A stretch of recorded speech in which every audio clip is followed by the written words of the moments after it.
And hello again. Blake Waters, JB, coming at you with Undertaking the Colts. We have another preview episode going into week 5. And I've been looking forward to this one, JB. We have the Tennessee Titans coming into town, our first matchup of the season. A very pivotal game. AFC South is currently, everyone's tied at 2-2. And this division is absolutely wide open. There's really nobody showing any signs of separation. There's injuries stacking up on every team, and everyone's starting to chug towards that middle of the season dog days grind. But before we get into that, I wanted to touch on a couple of topics. The first one will be non-Colts related. This gentleman passed away today at the age of 80. Legendary linebacker for the Chicago Bears, Dick Butkus. He he's been a legend among the football community, and I know he is a extremely well respected and regarded human being, both for his playing time and who he is as a person. So I just wanted to pay a second here to mention Dick Butkus, one of the greatest linebackers of all time and an anchor and stalwart for many, many of Bears teams. Yeah. I mean, as we mentioned kind of right before we jumped on here, anybody who's got an award named after him in the college game, deserves some shine, to recognize his accomplishments and what a great life he lived and everything like that, and all the accomplishments he had for the Bears. So very sad to lose him, and wish the best for all our Bears brethren, fans, and players and team alike. Absolutely. And good news is actually right now the Bears are up on the Commanders as we record. They're up 27-14. So good news for them, playing for Dick Butkus tonight. So start diving into this a little bit. There's a lot to digest. I want to start off with the elephant in the room, or the return of the elephant in the room, and that is Jonathon Taylor has returned to practice. He has been a full practice both as of yesterday's walkthrough sort of practice and then today's full practice. He has been no limitations from what I have been seeing, hearing, and that is good news for Colts Nation. The really interesting thing to note here is that he had a press conference today, and it was very telling, but did not give a single bit of information. I saw several of the clips, several long snips of it, and while yes, it does seem like he is extremely excited to play football again, I I told you today that I got the feeling that he is here to reestablish himself as one of the premier backs in the league, and as soon as this season is over, playoffs or not, I I personally see him gone. It he completely dodged and deflected every question about his commitment long term to the Colts, any sort of contract talk, anything. He always deflected it to, I'm just happy to be healthy and I'm happy to be back in the locker room. I haven't practiced for 290 plus days or however long it's been. And I don't want to make it sound super somber or anything because I am excited that JT's back, but really kind of there's still that ominous dark cloud there, but I'm gonna postpone any sort of final gauntlet throw, judgment, whatever you want to call it, until the season wraps up. We see how he does, see if his demeanor maintains level throughout the rest of the season. JB, what's kind of your thoughts on this JT situation now that he's back? Well, I mean, what a roller coaster of a storyline. I mean, it feels like kind of flip flop back and forth from like pre training camp, like everything's gonna be fine, we're gonna figure it out, to training camp rolls around, all of a sudden we've demanded a trade, he's not playing, he's going on IR.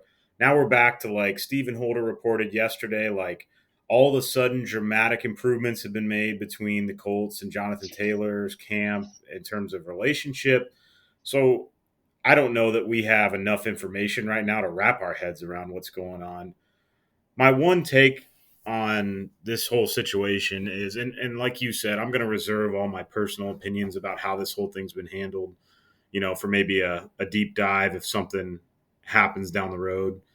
But my one take here with what's happening this week is, yeah, he didn't make any commitments today in his press conference, but really, in my mind, the only way that there's a full repairing of the relationship between the Colts and Jonathon Taylor is if there's synergy on the field. So if we can actually get him out there and he sees, oh, wow, playing with Anthony Richardson has really opened up the field for me, or I see how I can fit in this offense with a mobile quarterback, you know, that's the only way that there's going to be a light bulb moment for either Jonathon Taylor or the Colts brass that says, hey, you know, maybe we should pay him, or maybe I do want to be here with this team and with this city and with this coaching staff.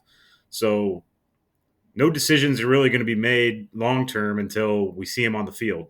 And my other point here with what's gone on, with this sudden change in tone with the team relationship and everything like that today and the last couple days, I think Jonathon Taylor and his people are realizing their leverage is very minimal right now, and throwing a fit and a temper tantrum is not a good look to other teams. So the people that are out there paying attention are seeing, from their angle, they might be listening to the ownership, might be listening to what Jim Irsay is saying, and the coaching staff might be listening to what Shane Steichen's saying, and I think in his image right now, they got to get back on kind of winning over the PR game. And I really think that's a lot of what's going on right now. So it'll be interesting to see how big his role ends up being on the field when he gets back, if it's this weekend, if it's next weekend, if it's at all. I mean, I'm not ruling anything out until I see him in the backfield with Anthony Richardson on Sunday or next week.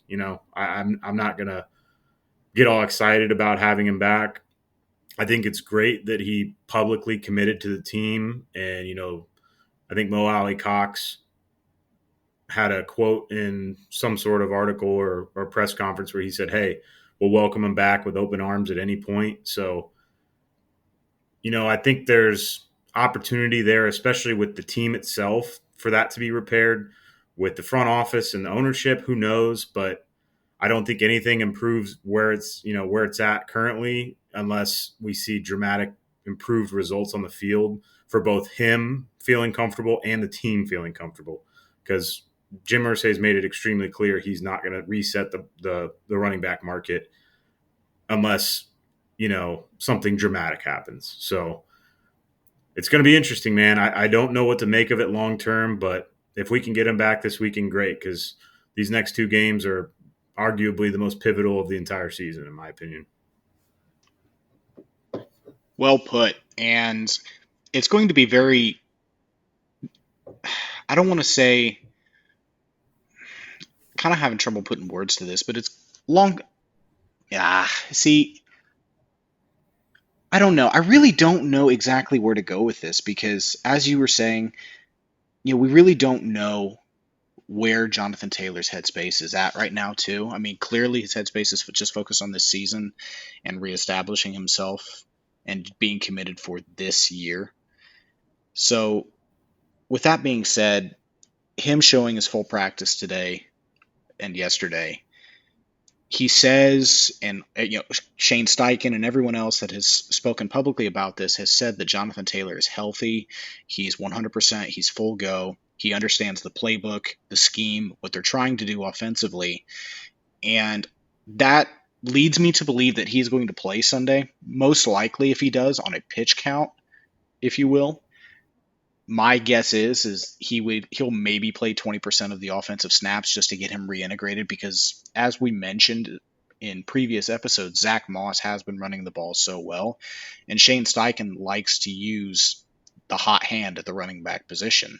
So to me, that says that he's still going to lean heavily on Zach Moss. Sure, Jonathon Taylor may actually be, quote, the starting running back, but after the first series, we may not see him for a whole series or two, or we may only see him relegated to third downs, or you never know.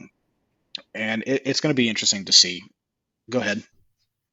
Yeah, no, I mean, just to play off of that a little bit, I think if he is fully healthy, if he truly is fully healthy on Sunday, I think you use him as much as you're able to, because whether or not he comes out and he's fully healthy, the Jonathon Taylor of 2021, we won't know until we see it. However, I can tell you, even with Zach Moss's, surgeons this year, you know,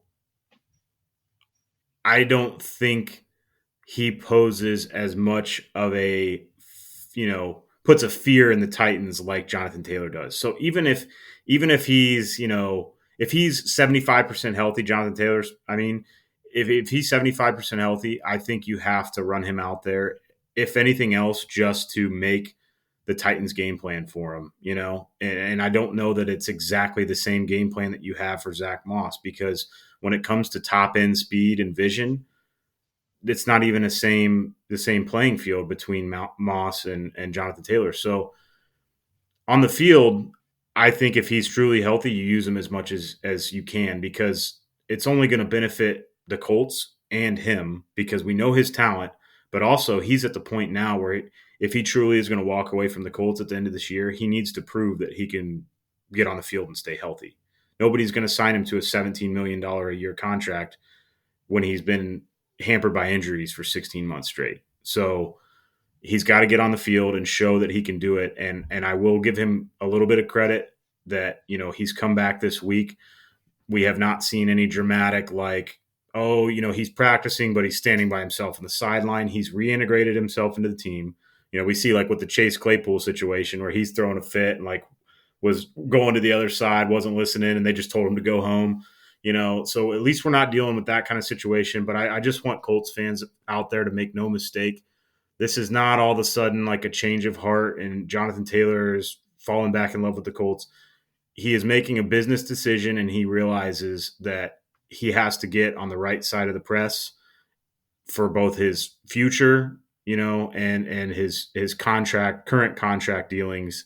So I think we just need to take everything that comes out of the press and the news and press conferences with a grain of salt, and then just hope that the results on the field go our favor as it stands for this existing season that we're playing. That's You took the words right out of my mouth there. I really don't.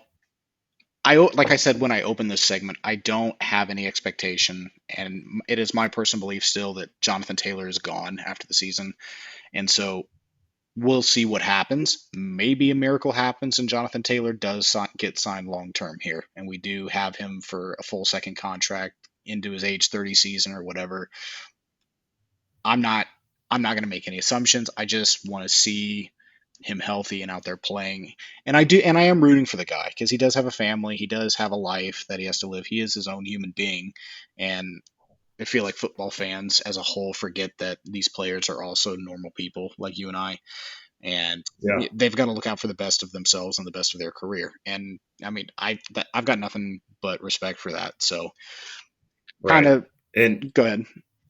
well, I was just going to say, and the people out there who, he is going to have to look out for himself, and the people out there who look at the Colts and say, because there's been two very divisive sides on this, like anti Jonathon Taylor, anti Colts. Like there's no really middle ground. Whereas, like, what people have to realize is, Jonathon Taylor has to think about his long term, not only because of the running back market as it stands and how poor it's going for them, and they're having a hard time locking up long term deals at the value that they think they present. And then on the Colts side of things, what people have to realize is at the end of this year, the Colts are going to have to re-sign Michael Pittman, Grover Stewart, Julian Blackman, Kenny Moore, and potentially there's a fifth one that I can't remember off the top of my head, in addition to Jonathon Taylor. So it's, I think we're going to have 70 to 80 million of cap space. But if you're talking about giving 17 to 20 of that to one player, it's not going to be cheap to keep Kenny Moore and Grover Stewart. And unless you want to take a complete wash, keep Downs, and then let Pittman walk and just, see what you can do with Pierce and Downs and maybe a draft pick. I mean, there's a lot of strategic decisions that have to be made by Chris Ballard here. And I think there's more that goes into it than a lot of us realize with, it's not just the Colts being anti Jonathon Taylor. It's We've just drafted a franchise quarterback, and we don't have the offensive pieces around him right now to go out and win a Super Bowl. Jonathon Taylor can't do it by himself. We need wide receivers. So if he wants to hang around and he's willing to sign, a 12 to $15 million deal that the Colts are willing to do, that might be the only path to keeping him around, because we're going to have to save some of that money, not only for the players that we have now, but potential free agent signings or, draft picks down the road, things like that. So, Yeah, and that's an extremely good point because there is nothing more tasty, if you will, than a stud quarterback on a rookie contract. And Anthony Richardson, with being a first round pick, has a 4-year guaranteed deal with a 5th-year option that I can already say for certain that'll get picked up if this trajectory continues. So that is currently, as we stand, almost 4.5 seasons to build this thing to where we can compete at a high level and go for Lombardis. Because if Richardson does continue, and I believe he will, if he does continue this trajectory with the way that quarterback salaries are going and where they stand today, that is going to be a shiny penny to dish out. yep. And who knows? He may be the quarterback to reset the market, or he may be a quarterback to fall in line with just your standard top tier quarterback pay, or even just upper tier. Right, but even to your point with the trajectory he's on, say we, 5 years down the road, we got to re-sign him, and I don't know what quarterbacks are going to go for by then. 50 million a year, 60 million a year, who That's knows? already the Whatever. salary. Right, right. Well, I mean, I think those are the top two guys. I don't know if I would put Anthony Richardson in like that No, category no, no, yet, but no. if he really exceeds, I'm just saying for his caliber. But I mean, you look at the amount of the running game that Anthony Richardson sucks up on his own too. If he's running for 50, 60, 70, 80 yards, and those are plays where you can technically run a pass play and then he can scramble and get yardage, that is going to take running back usage down for the Colts offense. So again, we're just back at the point where it makes no sense for the Colts when you're drafting a dual threat quarterback to spend a fortune on a, high usage running back that's already, got a lot of wear and tear on him at this point in time. So I might have people coming at my neck saying, he's an elite running back, which he is. But my point is, for the future of this team, does it make sense to have somebody like that costs you a fortune? Or does it make sense to have somebody like Zach Moss who can get you 80 to 100 yards a game and get you first downs? Yeah, precisely. So we've already spent 18 minutes not even talking about the game coming up on Sunday. This is what happens. We just get on an absolute tangent, and here we go. Now we got to reel ourselves back in here. I've been itching to talk about Jonathon Taylor for like 5 weeks. You haven't let me yet, so I had to get it all out. I, I'm getting really good at finding those itches that you just absolutely have to scratch. So Yep. hopefully now going forward we can just keep you funneled in, if you will. But that's highly unlikely because most likely when we record again Sunday night or Monday night or whenever it is, you're gonna go off the chains about something. But hey, that's neither here nor there. Standard operations here, undertaking the Colts. That's what we give the people, It'd be authenticity. like that, really do. So I'm going to punt the football back to you because you and I have talked already a good amount these last couple of days about this upcoming game. I hate the Titans. Hate. It's a strong word. A lot of the listeners may not like this word, but I hate them. I loathe them entirely. But I have respect for them. I do. I promise I do. But before I get on my tangent, JB, I'm going to punt it back to you. Start us off with Colts Titans. Yeah, I mean it's an interesting matchup. There's a lot of aspects to this game that are kind of level and some that are not, in terms of strengths on each side. The Titans have played in a lot of defensive matchups so far. They obviously scored 24 against the Bengals last week, but their offense has not exactly been, setting the world on fire.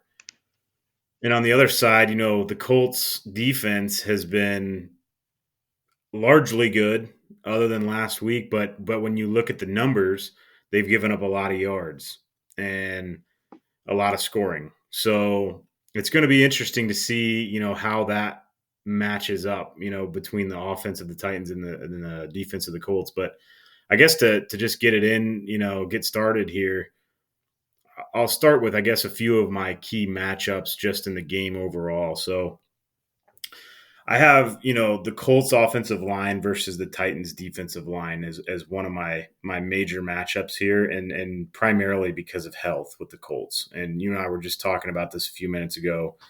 Sounds like Ryman may be out. Maybe we'll get Kelly back. If we can have 4 out of 5, I'm counting that as a win.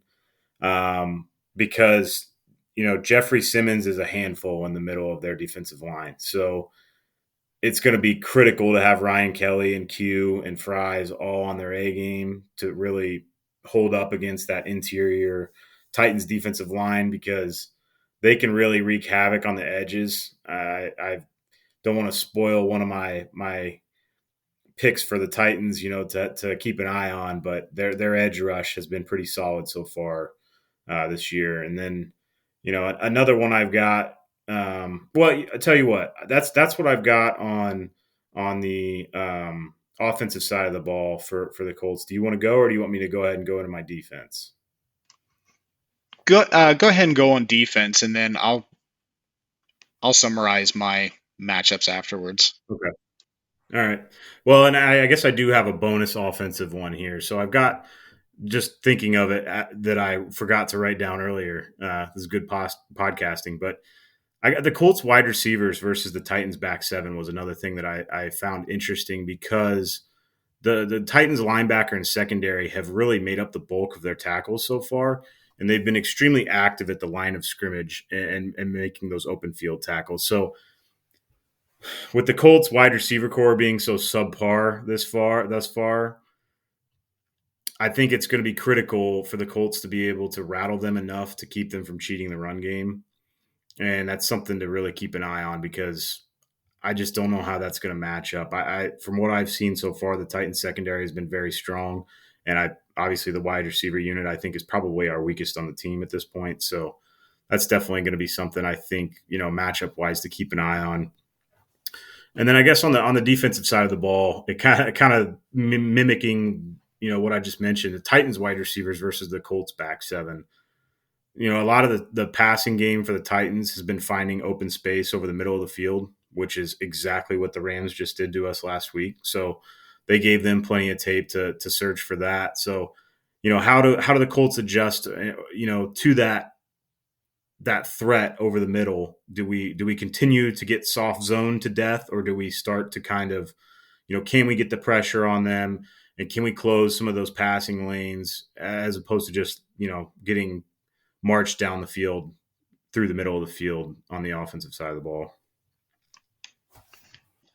Make several good points, a lot which I do agree with. There's a few that I want to highlight in terms of player versus player straight up matchups and schematically wise. So starting with Colts offense versus Titans defense, this is, kind of how I see it is, in an ideal world, we do have 4 or 5 offensive linemen, and that's kind of what it's going to look like it's going to be. And our starting 5 will most likely line up left to right: Blake Freeland, Q, Ryan Kelly, Will Fries, and then Braden Smith at the right tackle position. And you mentioned that the Titans have an exceptional front 4, front 7, if you will. And their defense, schematically speaking, technically they run a 3-4, but they run a lot of 4-man fronts as well, kind of a hybrid style, where they'll take one of their rush linebackers, whether it's Arden Key or Harold Landry III, who has been a Colts killer the couple years he's been in the league, and they'll line up like a traditional 4-man front, rush the passer, They'll do your standard rate. What the Ravens did was one comes, the other one takes the offside of the field, and then switch it up. But this defense is very amoeba-like, and there's really no one coverage that they're dedicated to. So it's going to be really interesting to see how Shane Steichen, Jim Bob Cooter, Cam Turner, the quarterback's coach, how they put not just Richardson, but Blake Freeland, the rookie left tackle who got, unfortunately, Aaron Donald last Sunday. How are they going to set the offense up for success? And I might be stealing something from you, but I mean Blake Freeland's most likely, based on how they line up their front, is going to be seeing Arden Key eye to eye all game or most of the game. And Arden Key is no joke. He comes from the 49ers defensive line school where, DeForest Buckner comes from, and there's Nick Bosa there. Samson Ebukam's from there. And so the 49ers produce pass rushers and excellent, quick first step defensive linemen. And we saw Freeland get destroyed with Aaron Donald's speed and combination of his strength. And so, I mean, he started with the most elite defensive lineman out there. So it's only up from here, right? Their defense overall, while the names don't jump out at you, they are a very collective, strong unit. And their secondary is no joke either. Sean Murphy Bunting's a player. Kevin Bayard, however you pronounce that name, I apologize. He's been a multi-time Pro Bowler. He's really good. Amani Hooker can flash pretty well every game or so. And then they've got Christian Fulton as the other outside corner. And so, like I said, there's not names here that just completely jump off of the page to me, but they play really, really well together. And that's Mike Vrabel's defense. And Mike Vrabel, as Colts fans know, longtime Colts fans know, Mike Vrabel was one of the key pieces to several of those New England teams. And when they were at their peaks and they had really good defenses, Mike Vrabel was one of the anchors with guys like Teddy Bruschi, Vince Wilfork. The names can go on, but Mike Vrabel is a very well respected defensive head coach, and he coaches them hard. So they're gonna play 60+ minutes of football, and they're not gonna stop. They're gonna be relentless, and the offense has to be on their game. Like, we cannot start slow like we did against the Rams, or we're gonna get buried. Yeah, yeah, and I mean, I'm glad you mentioned Kevin Byard because he's one of the two guys I had as Titans to keep an eye on in this game. He's got 28 tackles so far this year, but 19 of them are solo. He's a savvy veteran safety. He's always involved wherever the play is. I feel like you always see him flying around the field as their free safety. So he's definitely someone to keep an eye on. And I think going back to, one of my keys of the game, the Colts wide receivers are really going to have to make an impact on this game so that he's just not cheating the run or, he has, the Titans have the tape from the Colts Ravens game where Kyle Hamilton was basically free rushing. Granted that was with Minshew in, but still, the offensive line never really picked it up. So, Kevin Byard is one of those types of players that's capable of making those plays. And then, just to address one other thing that you mentioned on the defensive line with Arden Key, I actually had, old pal Danico Autry as one of my key guys to keep an eye on, because he's a former Colt that we never should have let go, in my opinion. I was absolutely shocked when we let him walk because he was not on an expensive contract, and I don't think he would have demanded top dollar. In fact, I know based on the contract that he signed with the Titans. But he's killed us ever since he left for Nashville. So I'm curious, with how the interior of our defensive line is going to have to worry about potentially doubling Jeffrey Simmons at times. Autry's going to benefit from that, and he's shown a propensity to thrive in that scenario. He's got team leading 4 sacks and 3 tackles for loss. So I definitely think he's somebody that the Colts are going to have to really key in on. So it sounds like, we've got both sides of the edges covered here, and it's just going to be a matter of can the Colts offensive line, hold their weight so to speak. That's a really good call out with Danico Autry. And I remember when he left in free agency because he really wanted to come back to Indianapolis. The sto- the stories that I had heard is that Danico and his agent had many of conversations with Colts brass, like, hey, what is it going to take? We can lower our monetary requests or guarantees or whatever it was, to come back and play because he loved the city, he loved the fans, he was really well supported here, and his career really got revived, or not revived, but kickstarted because he spent the first few seasons of his career in Oakland, where he flashed a couple times here and there, but came over to the Colts on a cheapy deal and he exploded here. And so he left more or less on sour terms when the Colts wouldn't even offer him a contract to come back. Right. So he more or less signed with the Titans out of spite. And it's You sure let us know about it he too. did too, and he continues to do so. He's a force up there. However, their nose tackle Tier Tart has not practiced this week, and so the Titans defense might be missing their nose tackle come Sunday. And he's a big boy. He's a big run stuffer there lining up over the center. So that may be a slight advantage that we get to where we can do some inside power game. But Well, and with potentially JT returning, that could be interesting. Put a asterisk next to this point in the podcast because especially if he's not in there and they're facing depth issues on the defensive line and JT's coming back, those inside power runs could be more effective than maybe they would be otherwise. we will see, that's for sure. Switching gears, Colts defense, as you have mentioned, they have been leaky in terms of yards given up. However, situationally, this is where I'm going to give kudos to the Colts, is that situationally they have been well. Now, as soon as I say that and somebody listens to it, there's going to be flashbacks of what happened this past Sunday where there was just a pure blown assignment on Puka Nakua, who had torched us all game, and he just walks into the end zone. Uh, let's not focus on that. It's a new week. Every week is a chance to win, a chance to wipe the slate clean, if you will. And I've said this now probably on 75-80% of the episodes we've recorded. Any given Sunday, anybody can beat anybody. Anything can happen. And I don't know. We'll see. You look like you want to say something real bad. Well, no, I want to build off of what you're saying because if what I found interesting, I actually looked at the team stats for both defenses. So, and I kind of alluded to this earlier, but if you look at the total defense, the Titans blow the Colts out of the water in yards per game, points allowed, etc.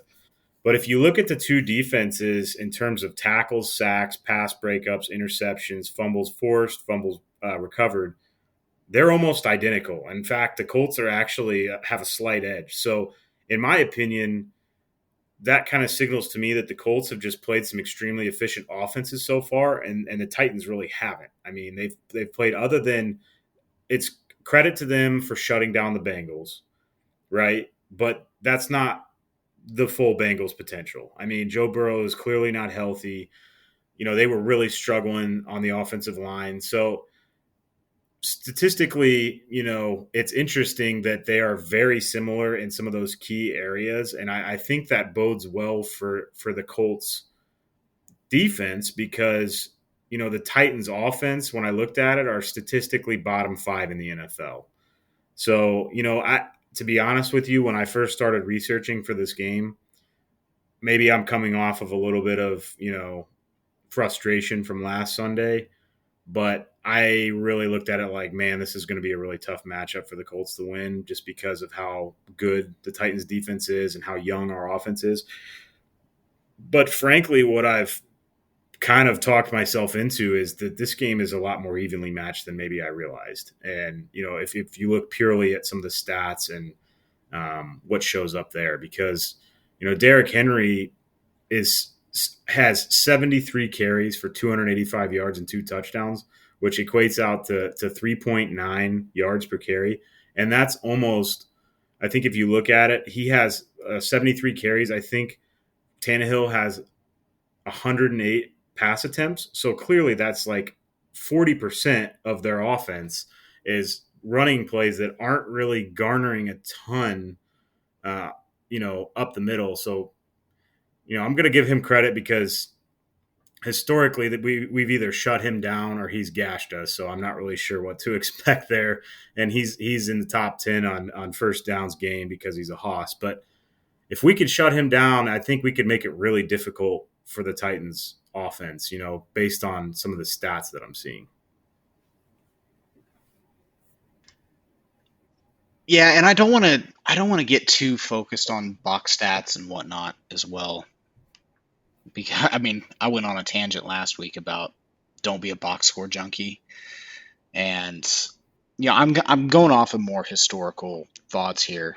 I mean, this is, I would say, 90% the same Tennessee team that we've seen over the last 2 years, with the exception of a couple key additions. I mean, Tennessee now has DeAndre Hopkins on the outside. Now, granted, this is a 32, 33-year-old DeAndre Hopkins, so this isn't the one that torched us down in Houston for years.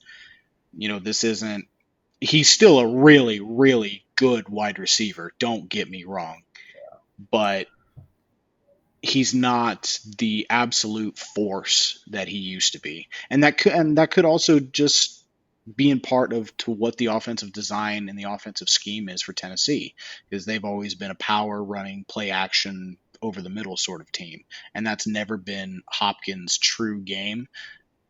Back in his younger days, Hopkins was always going deep middle or down the sideline. But as he's gotten older, he's become more of that middle of the field possession receiver. And that's the straight dropbacks for Tannehill have not been ideal this year. And that's kind of one of my key matchups is Colts secondary, not just versus the wide receivers of Tennessee, but also Ryan Tannehill. Because Ryan Tannehill is I think a 35 or almost 36-year-old vet now, which is wild to think about. He's been in the league for 12 years, 13 years now, and there's been times where Tannehill has played superb, and then there's this season which has been a tale of odd weeks versus even weeks, home versus away, whereas Ryan Tannehill is two completely different quarterbacks. It's Jekyll and Hyde. So this is an odd week on the road, and that's yeah, I'm going off of really dumb stats or really dumb trends here, but that bodes well for the Colts. And we right now we have a really really banged up secondary. The loss of Dallas Flowers, I think, is going to cause more of an issue than what people realize, because he was playing really well and he was really starting to master his role in this scheme and in this defense. And now you've got to throw rookie Jalen Jones out there on the outside, which he flashed during training camp and preseason, and he's had some good moments, but he's a rookie. And luckily, their number two receiver, or 1A, if you will, Traylon Burks, is most likely not playing. So that's one less of a worry. And so, other than DeAndre Hopkins and the tight end and Derrick Henry coming out of the backfield, like they really don't have in the passing game much of a nightmare threat, if you will. Derrick Henry's still going to be public enemy number one, both in the run and the pass game, in my opinion, because it's one of two extremes. Whenever we play Derrick Henry, it's either we shove him for 1.1 yards per carry, or he is ripping us for 200 yards and 3 touchdowns. Yeah, and so I got a lot to address here because you set me up perfectly, but you also took some of the words right out of my mouth because I think this is arguably as thin as the Titans have been at wide receiver in quite some time. Because even with the addition of Hopkins, they don't really have a clear wide receiver two, in my opinion. I mean, I actually had as one of my Titans to keep an eye on just because, kind of like we saw last week, you know, some of those guys that haven't done a lot for the Rams showed up, like Van Jefferson, and some of those other players like that. It's a similar situation this week where I think DeAndre Hopkins is going to, draw the attention, right?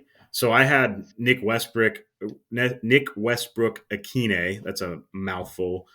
Former Hoosier, so very familiar with him.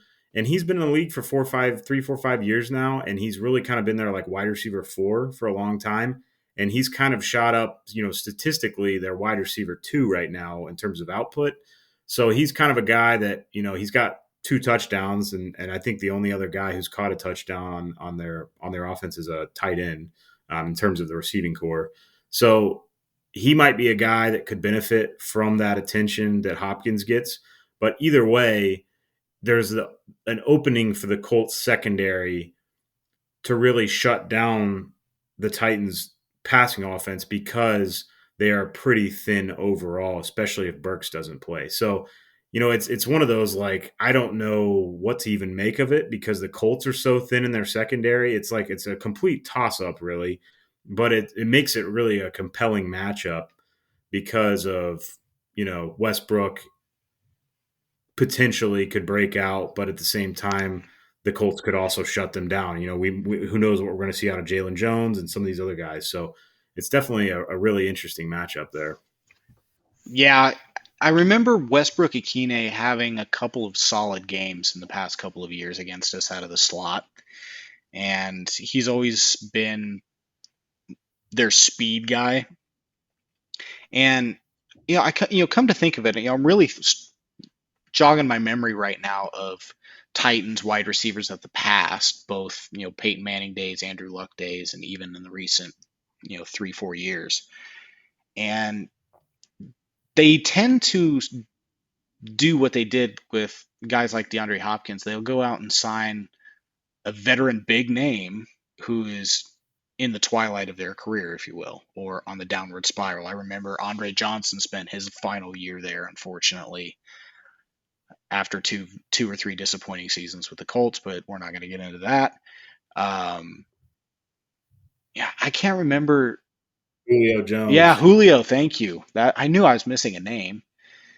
Yeah. They had a wide receiver back in the day, number 83, Bennett, I believe was his name. Who there was a game where he just went off on us. It was back in the Vince Young days, and they really have not had a true big threat outside of AJ Brown, and they decided to trade him away after his third season because he wanted a lot of money, and the Eagles gave it to him, and look how that's paid off. So, like we were saying, they really don't have many pass catching targets in terms of wideouts, and I want to get back to their tight end real quick. The rookie Chigoziem Okonkwo, that's a mouthful as well, by the way. And I think he was a mid late round pick for him this year, or this past draft, excuse me. And I've been waiting for him to break out because he does have a really unique skill set at the tight end position. He's not your blazing speed tight end like kind of what we have with Granson, although Granson's not really blazing speed, but for a tight end, that's where I'm getting at here. He's a good blocker. He's caught, I want to say, maybe 15, 16 passes or something like that. Might even be under that, but yeah, this might be a game where he gets a lot of targets because the Colts did give up, I believe, 6 or 7 receptions last week to Higbee. And Higbee, with all due respect, is not mentioned in the top 5 or 6 tight ends in the NFL in terms of just overall ability, but he's productive, and so they might look to exploit that. The Titans have a new offensive coordinator this year. They more or less have a similar scheme, but I still don't. It doesn't seem like that they're the most comfortable in it right now. So that might be something for us to jump on. Is really making sure that we understand what their scheme is, which is still power run, play action passing, but with a little bit more twists here and there in terms of some motions and different sets. But I'm going to try and reserve a lot of my thoughts for predictions and whatnot. But this may be a game where we just play in between the 20s. Yep. But I don't know. I'm going to turn it back over to you in terms of key key matchups, key players, whatever else that you feel like you want to touch on, because there's a few things that's worth noting. But yeah, please go for it. Yeah, I mean, I think you pretty much covered most of what I wanted to talk about in terms of the Titans and really what to keep an eye on with them. I'll go ahead and roll right in here to my key Colts and kind of my keys to victory. I guess I'll start off with just some of my overall keys to this game from our perspective, and then get into a couple players that I think would be interesting to keep an eye on, and one of them is probably going to surprise you. Obviously, in my opinion, my biggest key to this game for the Colts is health. Like, recording this on a Thursday, we don't even know really who's going to be in the game, and that kind of bit us a little bit the last couple weeks because we didn't really know who was going to play.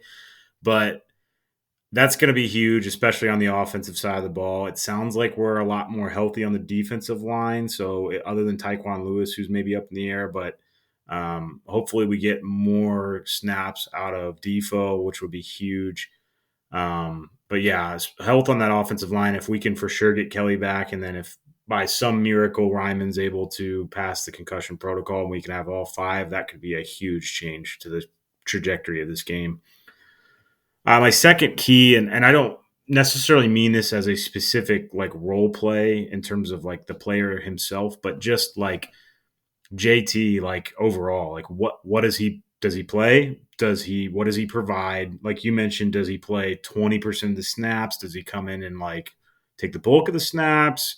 Where do we decide to use him with like an RPO with AR? Like, that's kind of where I'm at with him. I really just don't know what to expect. So he could absolutely be an X factor in this game, and it could completely open up the offense, or he could be a non-factor and really just not get many reps. So I think that is a huge gap in what we know about how this game is going to go. So I'm definitely keeping an eye on that. Obviously, minimizing drop passes. I think you and I have talked offline this week about a stat. The Colts had the worst drop percentage in the NFL last week against the Rams. I think they had 4 or 5 drops. So in this type of game, the Colts just absolutely cannot afford it. If you get open guys, you have to catch the ball. Otherwise, they're just going to key in on our run game, and we're going to be stalled completely. So that is really where I'm at with the wide receivers. And I'll kind of build on that here in a minute with a player. But, I think at this point I'm a broken record in terms of utilizing the screen game and out routes. The limited success that the Bengals had and what I watched last week came outside the numbers. So I think the Colts are going to have to really utilize that part of the playbook. And we've had success in it in multiple games now. So don't quit on it now. Keep going back to the well. I think that's going to be a huge part of us moving the ball down the field.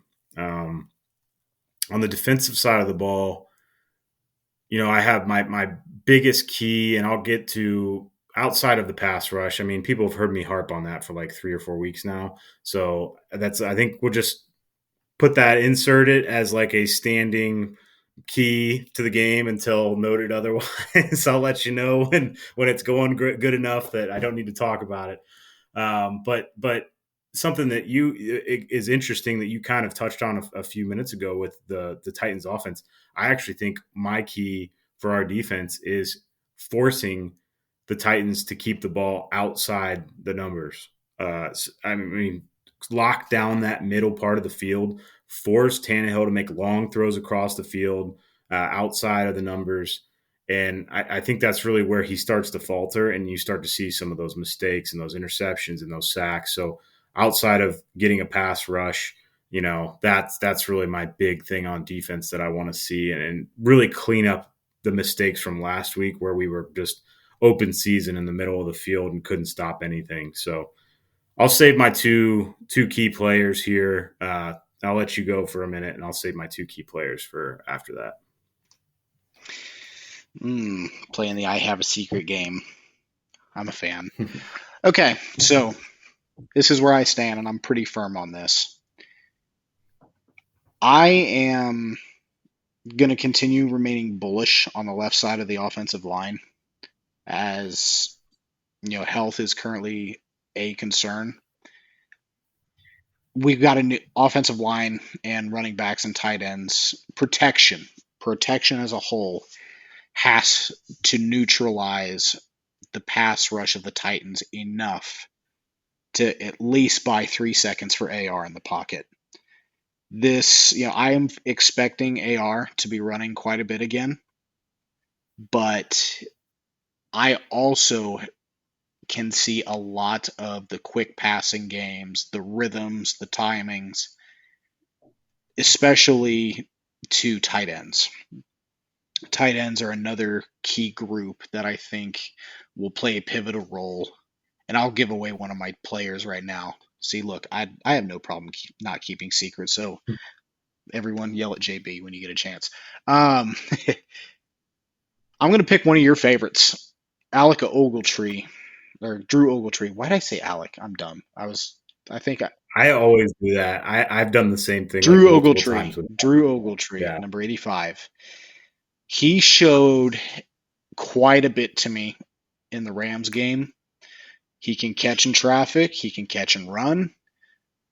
He's a tight end, so I'm not going to demand the most crisp of routes, but I need sure hands from the tight end position, and he's shown me that up to this point.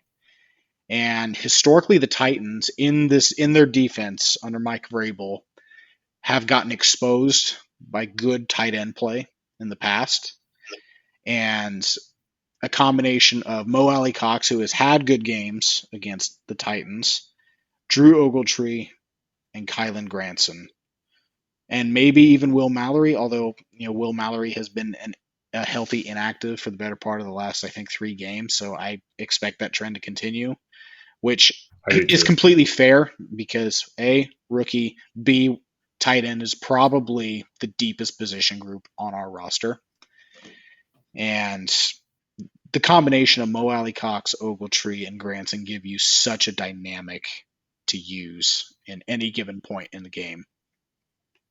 Well, and to build on what you're talking about, I agree. I think Mallory will be a healthy scratch because I think the Colts are going to need to rely on Mo Alley Cox and I did it. Drew Ogletree to block in the run game a lot. So I think they're definitely better there than Granson and Mallory are. So I think those two will definitely have to be active to help with some of that run game blocking. Agreed. And I wouldn't be surprised if we actually see a lot of 3 tight end sets if when we get into the red zone, and maybe even around midfield, or once we get beyond midfield, 3 tight end sets, whether it's, both, 2 tight ends on either side of the line, or tight end heavy on one side, and then you have Granson flanked on another. I don't know. It's going to be interesting to see how that's utilized, but tight end we need to use that position more and more and more, especially given, and as you mentioned last week, given the lack of production from receivers not named Michael Pittman and Josh Downs. And this leads me into defensively. As you were saying, defensive line health is big here, but I'm going to stick with the linebackers because, as we mentioned a couple times already, or as I've babbled about, the Titans' offensive scheme is run Derrick Henry till you're blue in the face and then hit him with hard play action. So the linebackers, Zaire, EJ Speed, Shaq if he plays, Grant Stewart, whomever is in there, you cannot bite too hard on those play fakes. And you have to really hone in on your keys. And what I mean by honing in on your keys, for those of you who are more or less lack-ish in football knowledge, when I say hone in on your key, as a defensive player, you're taught to not read the play as a whole, but to read a specific player or group of players that is in your immediate line of sight. So as a linebacker, the key players that one of the biggest keys that we read when we're on the field is the offensive guard, right guard, left guard, because the guards will usually tell you the flow of the play. And whether it's a hard crash down block or they're pulling, if you follow the rear end of an offensive guard, more than likely you're going to find the ball carrier. And so you've got to really pay attention to those on play action because you can't, an offensive lineman can't get more than I think 2 or 3 yards down the field. And so, if you see that offensive guard pop up into his pass pro stance, and you've got to get back to your zone coverage or whatever your area of assignment is quickly, because the Titans are hard, quick play action, and you cannot bite hard enough. You can't just keep watching Tannehill and Derrick Henry. You have to play your keys honestly, otherwise you are going to get burned. And the next thing you know, Chickasam Okonkwo or DeAndre Hopkins or Westbrook Akine are ball in hand running behind you towards midfield. And then continued execution of special teams. I know Matt Gay missed a field goal last week, probably because I gave him too much credit. So you guys can blame me for that one. But we need, Matt Gay needs to continue to be automatic. Okay, I said it again. That's probably the key word right there is automatic. So I'm gonna go wash my mouth out with Dawn real quick. But he needs to be consistent, continuously be consistent. Makes field goals, make the PATs, and Rigo needs to keep being Rigo. Make your punts count, keep it away from the return men, give your coverage team a chance. And Jordan, I will kick it back to you for any specific players that you would like to get into, because I know you said you got a couple. Yeah, I mean, on the defensive side of the ball, this is going to be another broken record here, but especially if Quiddy. So, what's Quiddy's situation? Is he past concussion protocol? I honestly do not know. I want to say that he did practice today, but So I'm just going to assume maybe for this exercise that he's not, or he's on a limited snap count. So I've kind of got the duo of Ebukam and Dio. I've sung Ebukam's praises. I've ripped Dio a few times. If Quiddy is not 100% healthy, I think they'll be on opposite sides of each other, which we've seen they've had success. When Ebukam's gotten an edge rush in there and he's pushed the left tackle back, we've seen Dio be able to come in off that left side against the right tackle and get some pressure on the quarterback. So I think at this point, our defense really seems to go the way of our pass rush, as I've mentioned like 400 times since we started this podcast. So if the Colts are going to win, I think it's critical for them to really make Tannehill as uncomfortable as possible, because I would say, like you alluded to earlier today, he's probably one of the foremost quarterbacks in the NFL, where if you really pressure him, he makes a lot of mistakes and he throws a lot of bad interceptions. So that's going to be my key, definitely on the defense. And then this is the secret, the funny one, and I'm sure you're probably guessing where I'm going at this point. I'm going to take Alec Pierce as my key player on the offensive side of the ball because in my mind, he has to show up at some point. And as I pointed out earlier in the episode, some of what I've seen watching some of the old Titans highlights from earlier this year is that they really seem to cheat on the run game. And the best way to mitigate that is to throw a deep ball down the field and keep them honest. So it comes along with the conversation about the drops because he's had several of them. If there was a game where we need him to show up and get down the field and get open and make a huge play for 40, 50 yards down the field, if Shane will open up the playbook and allow AR to do that, and if our patchwork offensive line can give enough time to do so, that is how we can really open the floodgates on our offense in this game, and I think put a really solid Titans defense on their heels. So I don't know if he's going to show up or not, but he's my key guy for this week on the offensive side of the ball. Hey, I want to ask you a question real quick. How did his name taste coming out of your mouth just now? It's weird. It's like speaking about him in a positive sense. It's I feel like I'm gonna get struck with by lightning or something. So here's the deal I'm going to make you. If Pierce comes out and has a good game, I'm not even saying great, I'm saying good game. 5 catches, 65 to 80 yards, and a touchdown. You are not allowed to talk bad about him for at least 3 weeks. That's fair. I'll take it. I'll take it. I'm the one picking him to have a good offensive I game, know, and you're or the at one least that has been dogging him for 4 weeks, and if seven, I if you want to know. include preseason. I know, but I just think the matchup, man. I know that the Titans secondary is strong, but I feel like the way that they've played, they really and I'm coming at this under the assumption that they're going to have zero respect for the Colts wide receiver core because I don't know why you would really. Frankly, they haven't shown enough. Without if they didn't have tight ends to lean on, I mean, I don't think we would we would get a first down in the passing game the way sometimes that they've played at this point. But Way to diss Michael I'm just Pittman. saying, I think all the potential in the world is there for this to be his breakout game based on how the Titans play their defense from what I've seen. So I don't know if he's going to show up or not, and if he has all zeros on the board, I reserve the right to continue complaining about him. I'm keeping that. You know what? That's fair. So do this because I know this is one of your favorite things to do. I'm going to give you an assignment while I flap my mouth here for a couple of minutes. I need you to look up who the referee crew is and who's the TV broadcast. So On it. this way we don't stall. All right, let me get into mine if you're done. Are you done? I'm done with my players. I'm on to my game expectations at this point. Okay. Okay, good. Good, good, good, good.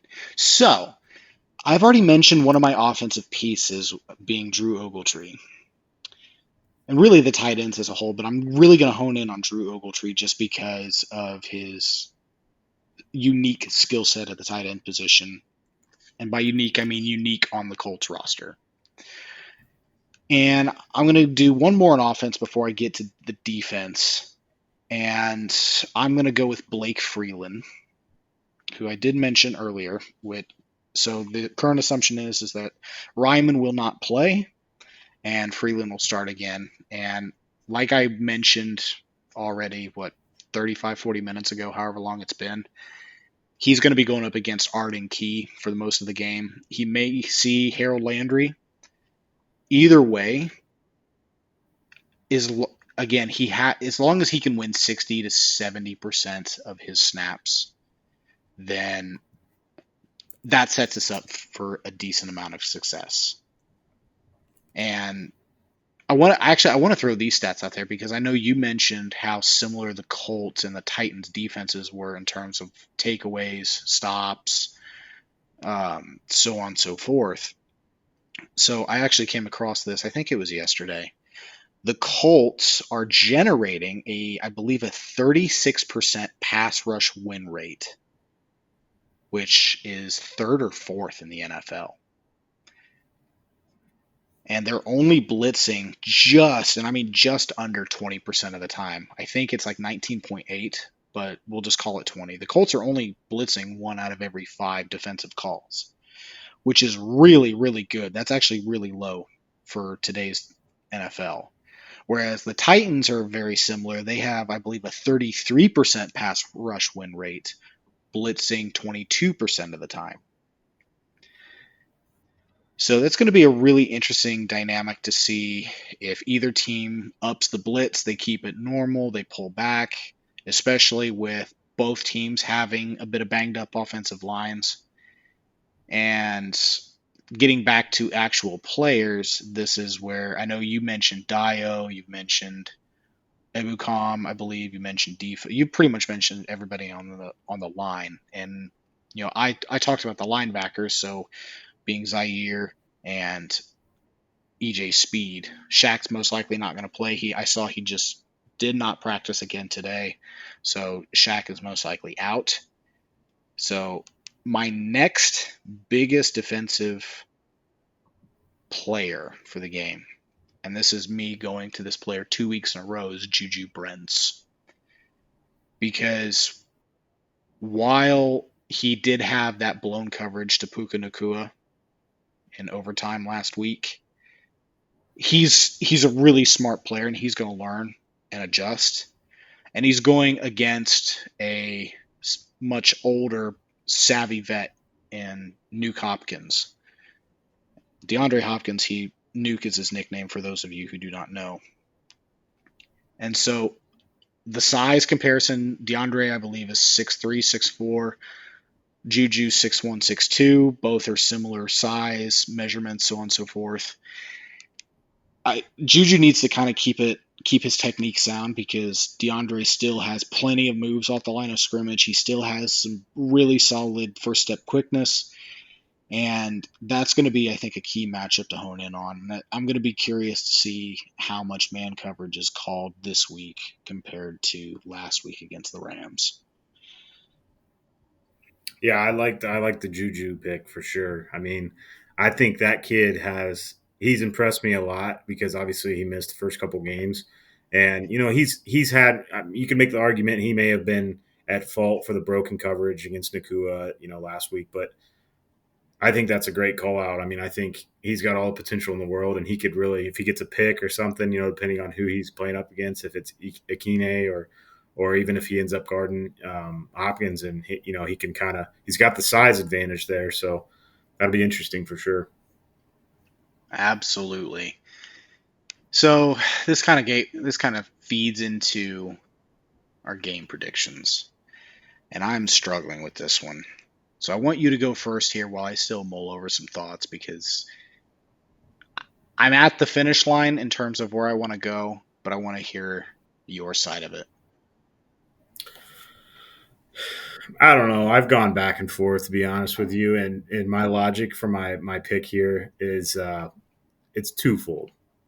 I do think it's going to be a low scoring game. Um, as an avid gambler, I'm shocked I have not looked at the over under on this game yet. So maybe you can tell me that. But I do think it's going to go low. And unfortunately, I have the Titans squeaking out a close one because of their veteran presence on the offensive side of the ball. So I could see this being like a last minute field goal by Nick Folk. I have the Titans winning 17-16. However, I'm kind of I'm not superstitious, but I am a little stitious, to quote Michael Scott.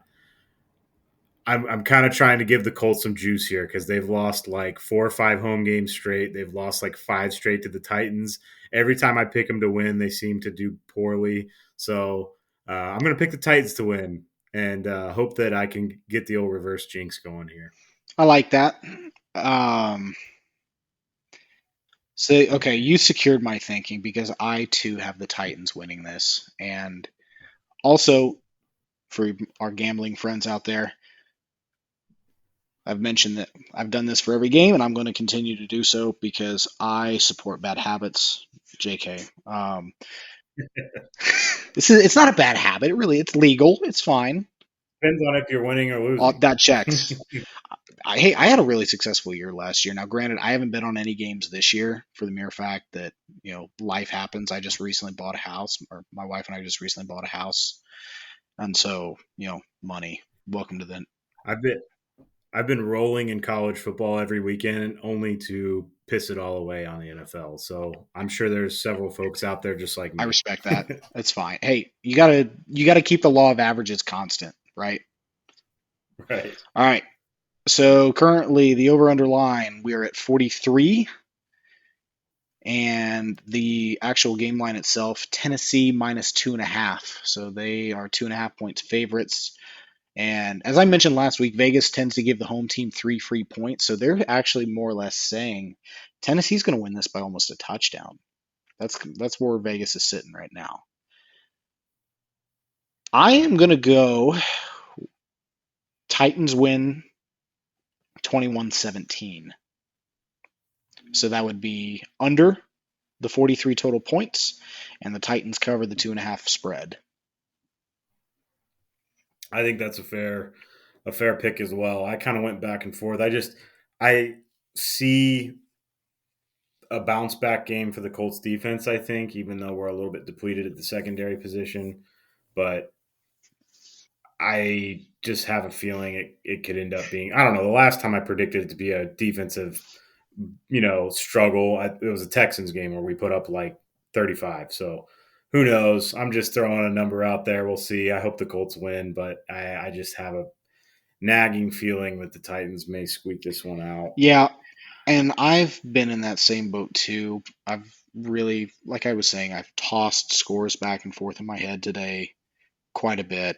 I settled on 21-17 because I don't believe either offense is going to get consistent. Now, granted, 21 points for the Titans is still 3 touchdowns, but they're going to be very spread out.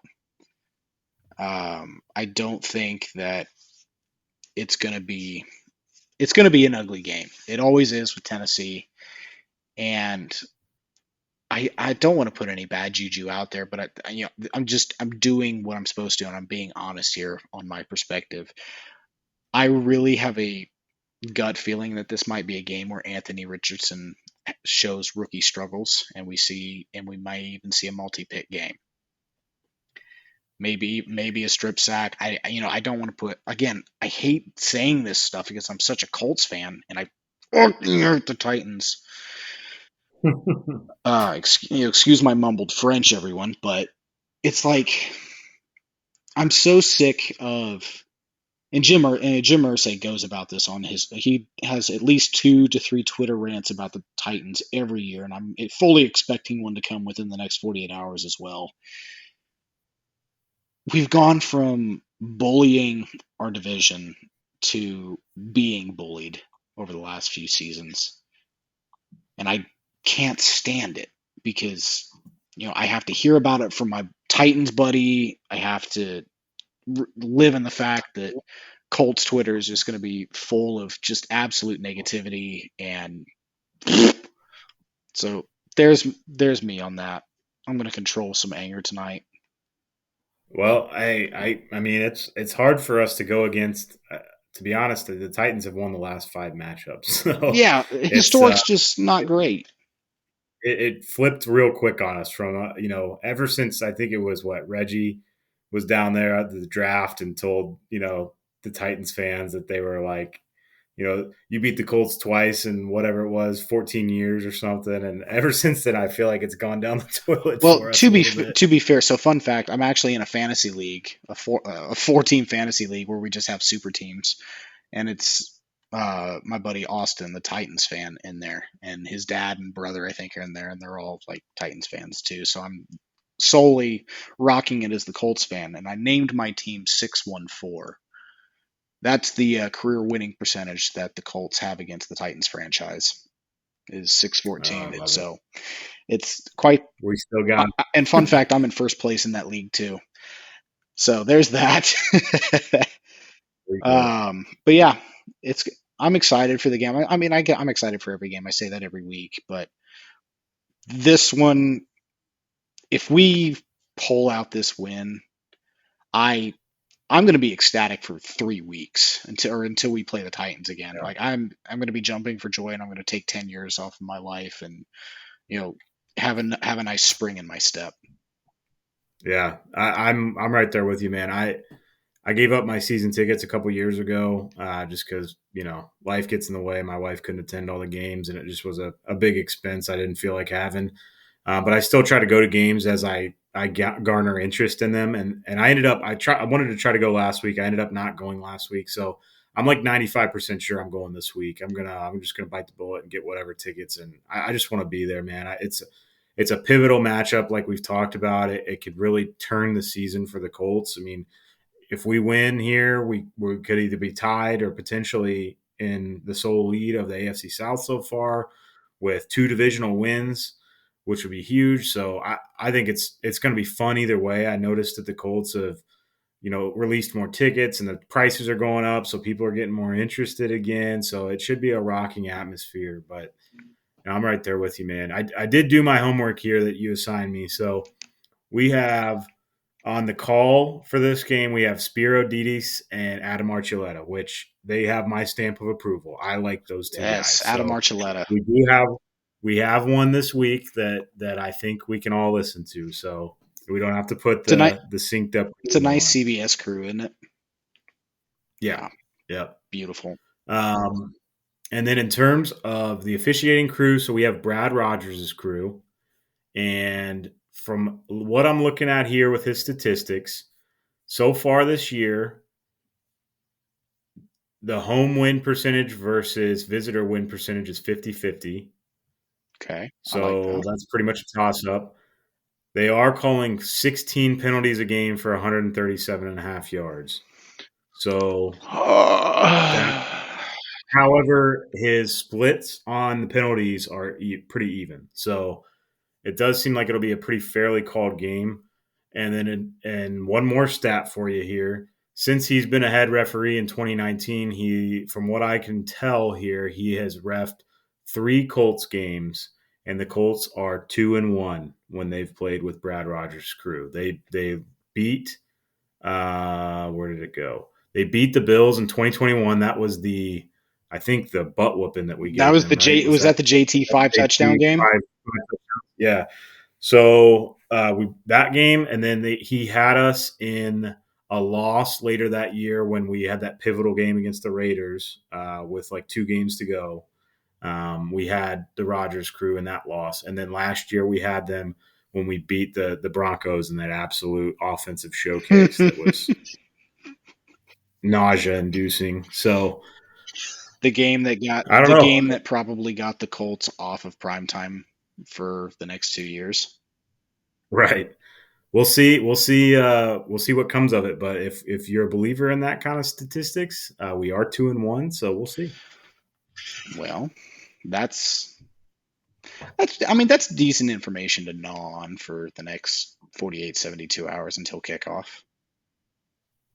It could, the splits for the Colts could be nothing, probably means nothing. But the penalties is interesting because at least, if this was a road game, I would be more excited about it if it was 50-50. With home, you hope to think that the home gets a slight edge, but that doesn't always happen. So at least if they're going to call, from what I could tell, they were a little bit above league average in terms of penalties called. So we'll see. Hopefully it's not some kind of yellow fest like we've had for a couple of weeks like now. last week. I said that about last week. I was sick to my stomach. I despise penalties. I feel like a lot of the times these refs just really want to get back into their football, baseball form and just yeet these yellow flags across the field. Yeah. But that's neither here nor there. And that, everyone, is another episode wrapped up. We appreciate you listening. On the news front, real quick, though, we are working on establishing and undertaking the Colts social media platform or several. We will keep you updated as we develop those, and hopefully we'll see you all there. So from Undertaking the Colts, previewing the Titans, Blake Waters with JB, we appreciate you listening. Take care of yourselves, and we'll catch you in the next one.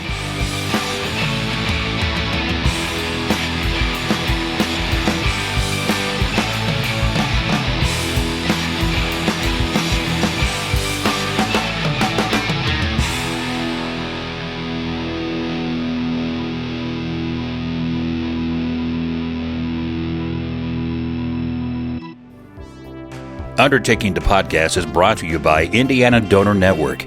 As funeral professionals, we offer comfort and support to our communities during times of grief by going above and beyond to honor the legacies of their fallen loved ones. Every year, thousands of people leave behind the ultimate legacy through their gifts of organ, tissue, and eye donation. The loved ones of these donors often describe donation as a bright light during their dark times. We, as funeral directors, can further support families and honor their life-saving legacies of their loved ones by partnering with our local organ procurement organizations. For example, our OPO, Indiana Donor Network, has a funeral home partnership program. It's easy to sign up and comes with amazing benefits, including donate life supplies to display during a donor's funeral service.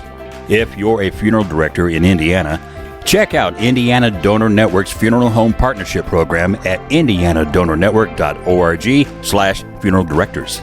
If you're outside of Indiana, we highly encourage our listeners to connect with your OPO and find new ways to celebrate the gift of life with those who we serve.